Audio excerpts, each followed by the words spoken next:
Неге жаңа жылдан кейін жалқаулық басып, энергиям түсіп, жата беретін болып кеттім?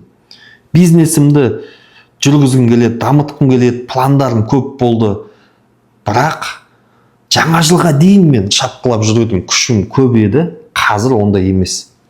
Бұның түпкі себебі, қазір сен жалқау емессің. Просто дене шаршады. Дене өзінің ресурсын жоғалтты. Енді ми денені тоқтатып жатыр. Неге? Өйткені аман сақтап қалу керек. Бұлай жүре берсе, ертең өлемін деген қорқыныш бар. Мидың жұмысы да сол.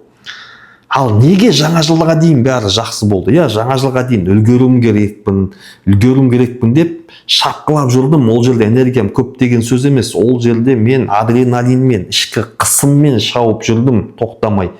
Бірақ неге именно жаңа жылдан кейін осылай болды? Жаңа жылда тоқтадым, хочу не хочу, бәрібір елдің бәрі демалып жатыр. 3-4 күн жаттым.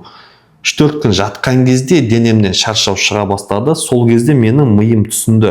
Енді тоқтауға болады, енді денені қалпына келтіруге болады деп, сол кезде дене қалпына келтіру режиміне кірді.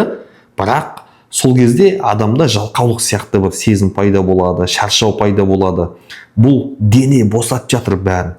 Бірақ мен не істеймін? Мен жалқау болып кеттім деймін да, өзімді қайтадан қамшылап жүрмін. Негізі бәрі нормально сенде болып жатқан. Просто демалып, денені босату керек. Мұрша беру керек. Организм восстановить етсін.